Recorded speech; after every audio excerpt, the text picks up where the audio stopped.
أعوذ بالله من الشيطان الرجيم. بسم الله الرحمن الرحيم.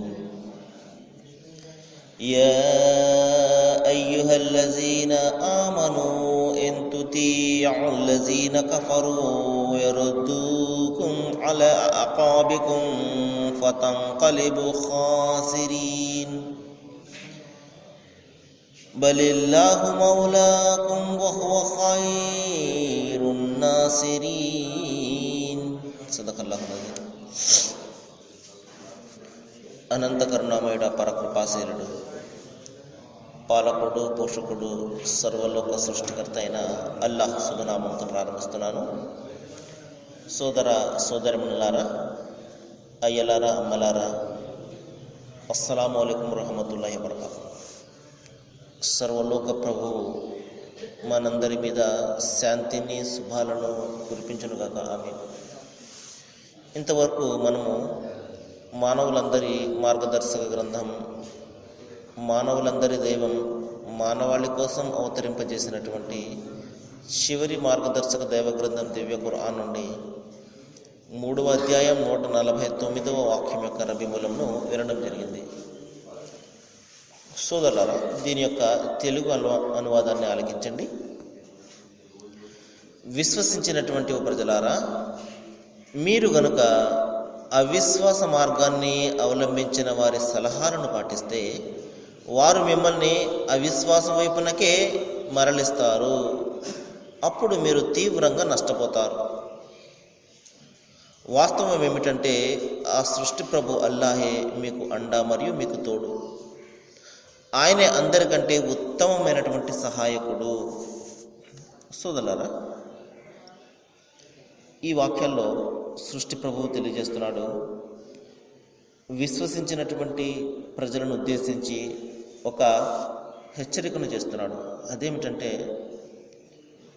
దైవం మీకు జ్ఞానాన్ని ప్రసాదించాడు, ఆలోచన శక్తిని, వివేచన శక్తిని ప్రసాదించాడు. వాటి ఆధారంగా మీరు ఆలోచన చేసి సత్యమేదో అసత్యమేదో గ్రహించండి.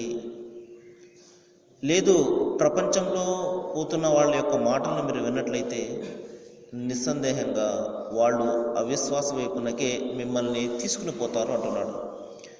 కాబట్టి సోదరులారా, ఇక్కడ మనము ప్రధానంగా ఆలోచన చేయవలసినటువంటి విషయం ఏమిటంటే, ప్రతి మనిషి కూడా తన స్థాయి మేర ఆలోచన చేయాలి. అంతిమ దైవ గ్రంథం ఖురాన్లో అనేక సందర్భాల్లో దైవం సెలవిస్తున్నాడు, అఫలా యతదబ్బరూనల్ ఖురాన్ అని ప్రశ్నించడం జరుగుతుంది. దీని అర్థం ఏమిటంటే, మీరు ఖురాన్ గురించి ఆలోచన చేయరా అని. మరొక సందర్భంలో అకజ్జబతుం బి ఆయాతినా వలం యుహీతు బిహి ఇల్మా. దీని అర్థం ఏమిటంటే, మీరు ఏమాత్రం కూడా జ్ఞానం లేకుండా నా వాక్యాలను ఇట్టే తిరస్కరిస్తారా? ఈ రోజున సోదరులారా, ప్రపంచవ్యాప్తంగా మనం పరిశీలన చేసినట్లయితే చాలామందికి అంతిమ దైవ గ్రంథం ఖురాన్ ఏ సందేశం ఇస్తుంది, అందులో ఉన్నటువంటి అల్లాహ్ పేరుతో ఉన్నటువంటి దైవము ఎవరు, ముస్లిం అంటే అర్థం ఏమిటి, ఇస్లాం అంటే అర్థం ఏమిటి, ఇటువంటి మాటల యొక్క అర్థాలు చాలామందికి తెలియవు సోదరులారా. తద్వారా అనేక రకాల అపోహలు, అపార్థాలు ప్రపంచంలో చోటు చేసుకుంటున్నాయి ప్రజల మధ్య. కాబట్టి దైవం అల్లాహ్ అనే పేరుతో ఉన్నటువంటి ఈ దైవమే మరి వివిధమైనటువంటి పేర్లలో, వివిధమైనటువంటి గ్రంథాల్లో ఉన్నాడు. ఎందుకంటే దైవం ఒక్కడే కాబట్టి. ఈ విషయం మనకు చాలామందికి తెలియదు. అల్లాహ్ అంటే ముస్లింల దైవంగా మరి పొరపడుతుంటారు. ఇస్లాం అంటే అది ముస్లింల ధర్మం అని పొరపడుతుంటారు. అది ఎంత మాత్రం కూడా కాదు సోదరులారా. ఇస్లాం అంటే సర్వ సృష్టికర్త అయినటువంటి ఆ దైవం, అందరికీ ఒకటే దైవం. ఆ దైవానికి లొంగి జీవితం గడపడాన్నే ఇస్లాం అని పిలుస్తారు. మరి ఆ విధంగా గడిపిన వ్యక్తినే ముస్లిం అని పిలుస్తారు. ముస్లిం అంటే అర్థం ఏమిటంటే దైవానికి విధేయత చూపేవాడు అని అర్థం. సోదరులారా, సరే, ఇక్కడ దైవం చెప్పే విషయం ఏమిటంటే, నేను మీకు అద్భుతమైనటువంటి మేధాశక్తిని ఇచ్చాను, దీనిని ఉపయోగించి మీరు ఆలోచన చేయండి, గుడ్డిగా ఏది కూడా వ్యవహరించకండి. మీరు మీ తాత ముత్తాతల యొక్క ఆచరణ కానివ్వండి, తల్లిదండ్రుల యొక్క ఆచరణ కానివ్వండి, లేకపోతే మీ గురువుల యొక్క మాటలు కానివ్వండి, అవి సత్యానికి దగ్గరగా ఉన్నాయా లేదో ఆలోచన చేసి అప్పుడు దానిని మీరు స్వీకరించండి. ఎవరో ఏదో చెప్తే మీరు దాన్ని విశ్వసించి ఈ విధంగా అనుసరించినట్లయితే రేపు ప్రళయం తర్వాత మరణానంతర జీవితంలో ప్రతి కర్మకు మీరే బాధ్యత వహించవలసి ఉంటుంది. లేదంటే పలానా ఆయన చెప్తే ఈ విధంగా చేశాను, నాకు సంబంధం లేదు అంటే అక్కడ వదిలే ప్రసక్తి ఉండదు సోదరులారా.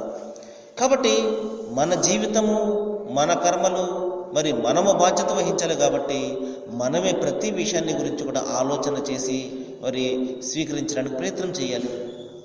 ఎవరు ఏదో చెప్తే మనం ఎంత మాత్రం కూడా వినకుండా మనము స్వయంగా పరిశీలన చేయాలి, పరిశోధన చేయాలి. ఇదే దైవం కోరుతున్నాడు సోదరులారా. గుడ్డిగా మీరు విశ్వసించండి అని ఎంత మాత్రం కూడా చెప్పడం లేదు. ఉదాహరణకు చూడండి, సృష్టికి కర్త ఒక్కడే అని దైవం చెప్తున్నాడు. దీనిని మీరు గుడ్డిగా నమ్మండి, ఇలా నమ్మితేనే మీకు స్వర్గం ఇస్తాను అని ఎంత మాత్రం కూడా చెప్పడం లేదు. ఆలోచన చెయ్యండి. మీరు దైవం ఒక్కడు కాకుండా అనేక మంది ఉన్నట్లయితే ఈ సృష్టి ఏ విధంగా ఉండేది ఒక్కసారి మనం ఆలోచన చేయాలి. ఎంత అస్తవ్యస్తమైపోయేది.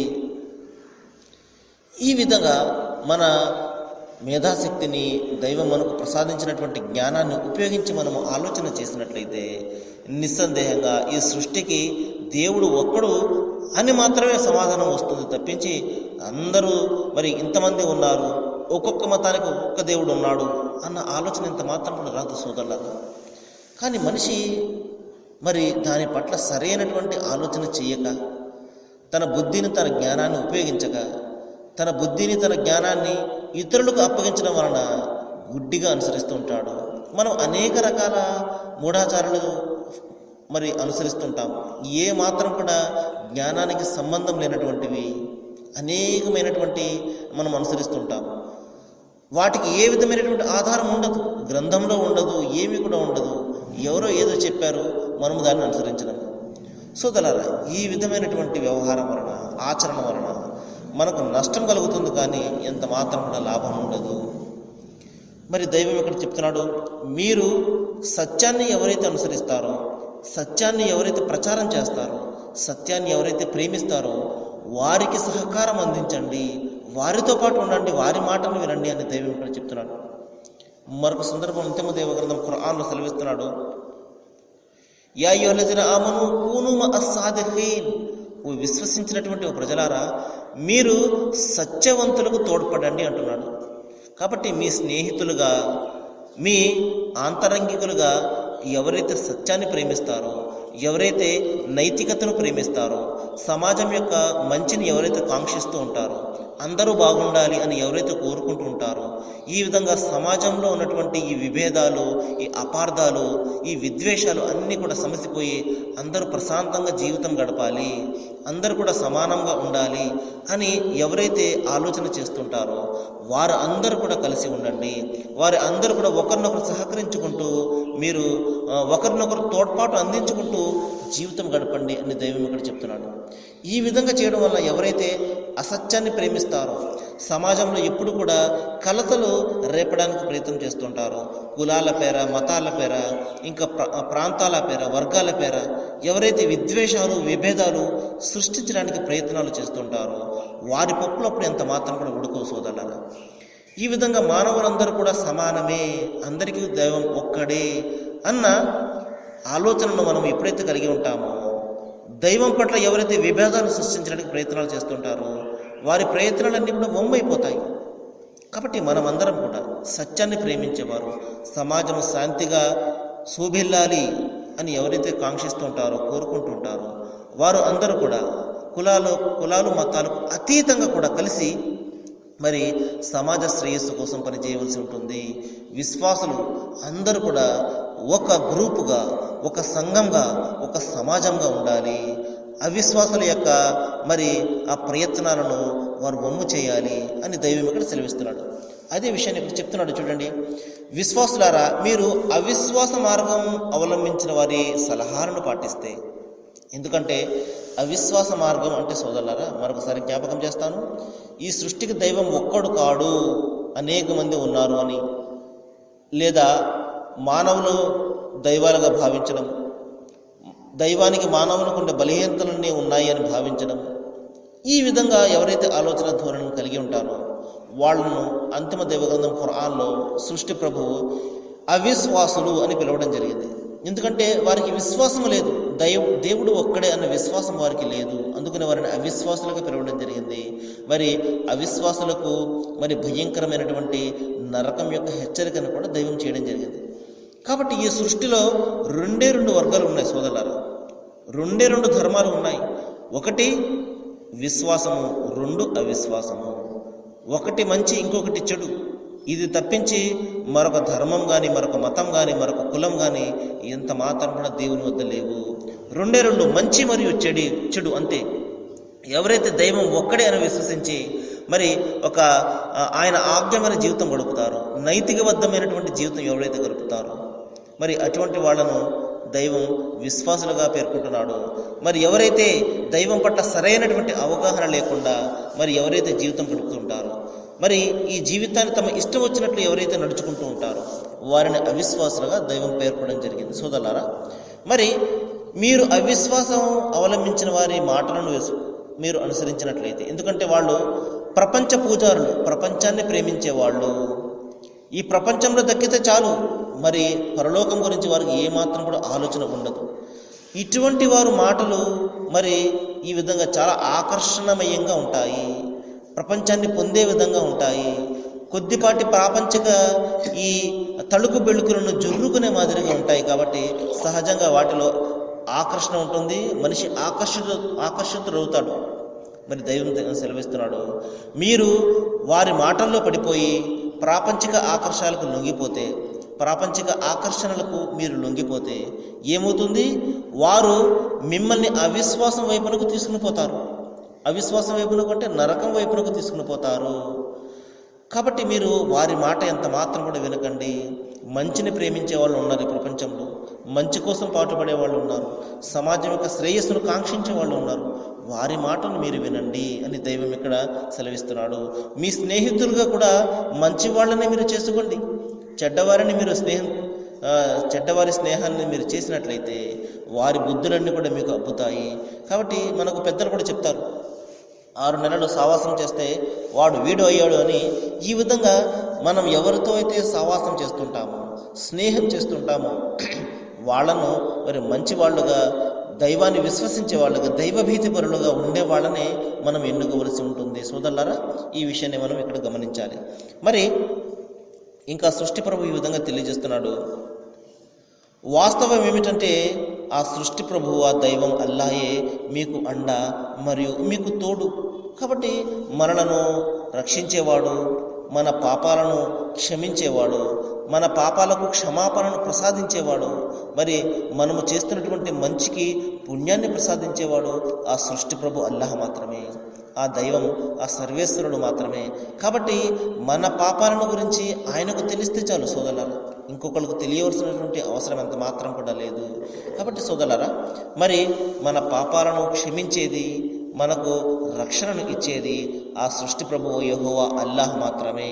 ఈ విషయాన్ని మనం గమనించాలి. అదే విషయాన్ని ఇక్కడ చెప్తున్నాడు, మీరు ఆయనను మాత్రమే నమ్ముకోండి, ఎందుకంటే ఆయనే ఉత్తమ సహాయకుడు. కారుణ్యమూర్తి మహాప్రవక్త ముహమ్మద్ సల్లల్లాహు అలైహి వసల్లం వారు ఒక సందర్భంలో ఈ విధంగా ప్రవచించారు. ఆయన శిష్యుడితోటి ఏమని చెప్పారు అంటే, ఓ శిష్యులారా, ఓ నా సహాబా, నన్ను అనుసరించే ఓ శిష్యులారా, ఒక విషయాన్ని నేను చెప్తున్నాను, జ్ఞాపకం పెట్టుకోండి.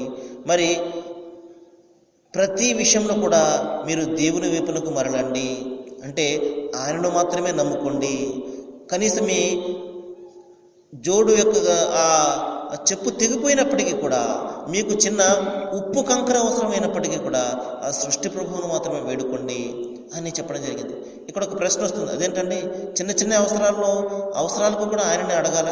ఆయన పైనుండి దిగి వచ్చి ప్రత్యక్షమైపోయి మనకి ఇచ్చేస్తాడా అంటే కాదు సోదరులారా. నేను అనేక సందర్భాల్లో చెప్పాను, ఆయన మనలాంటి మనుషుల ద్వారా సహాయాన్ని చేయిస్తాడు. ఆయన పైనుండి క్రిందకు వచ్చేసి ప్రత్యక్షమైపోయి ప్రసాదించాడు సోదరులారా. మనకు ఆయన ఇతరుల ద్వారా సహాయాన్ని చేస్తాడు. అదే మరి దైవం ఇక్కడ చెప్తున్నాడు, ఆయన ప్రవక్త ముహమ్మద్ సల్లల్లాహు అలైహి వసల్లం మరి పేర్కొన్నారు, ఒక విషయాన్ని ఎప్పుడు కూడా జ్ఞాపకం పెట్టుకోండి, అల్లాహ్ మీకు ఏదైనా ఇవ్వాలని తలచినట్లయితే ప్రపంచమంతా కూడా కలిసి దానిని ఆపాలని ప్రయత్నం చేసినా అది అంత మాత్రం కూడా ఆగదు. ఆయన ఒక విషయాన్ని నీ నుండి తీసుకోవాలని కోరుకున్నట్లయితే మరి ప్రపంచమంతా కలిసి ఆపాలనుకున్నది ఆగదు. ఇచ్చేది ఆయన, తీసుకునేది ఆయన. ఈ విషయం పట్ల మరి స్థిరమైనటువంటి నమ్మకాన్ని కలిగి ఉండండి అని ప్రవక్త ముహమ్మద్ సల్లల్లాహు అలైహి వసల్లం ప్రవర్తించడం జరిగింది. కాబట్టి సోదరులారా, మనకు కూడా అటువంటి బలమైనటువంటి విశ్వాసం ఉండాలి. ఇచ్చేవాడు ఆయన, తీసుకునేవాడు ఆయన. కాబట్టి మనలాంటి బలహీనమైనటువంటి సాటి మానవుల మీద మనం ఎంత మాత్రం కూడా ఆధారపడకూడదు. సరే, మరికొన్ని విషయాలు మనము రేపు మాట్లాడుకోవడం ప్రయత్నం చేద్దాము. ఏ విషయాలైతే మన ముందు వస్తున్నాయో సోదరులారా, వీటి పట్ల మనము ఆలోచన చేద్దాము, ఆచరణ చేద్దాము, మన జీవిత విధానాన్ని మార్చుకుందాము, జ్ఞానం ఆధారంగా ఏదైనా విషయాన్ని చేద్దాము. గుడ్డిగా ఏదో ఎవరో చెప్పారు అని అంత మాత్రం కూడా మనం అనుసరణ చేయకూడదు. మనం స్వయంగా పరిశీలన చేద్దాము. అది మాత్రమే దైవానికి ఇష్టమైనది. సృష్టి ప్రభు అల్లాహ్ అందరికీ కూడా జ్ఞానాన్ని ప్రసాదించాలని, ఆలోచన చేసే శక్తిని ప్రసాదించాలని, అందరికీ మంచిని చేయాలని నేను వేడుకుంటూ ముగిస్తున్నాను. వాఖిరు దవానా అనిల్ హమ్దులిల్లాహి రబ్బిల్ ఆలమీన్. అస్సలాము అలైకుం.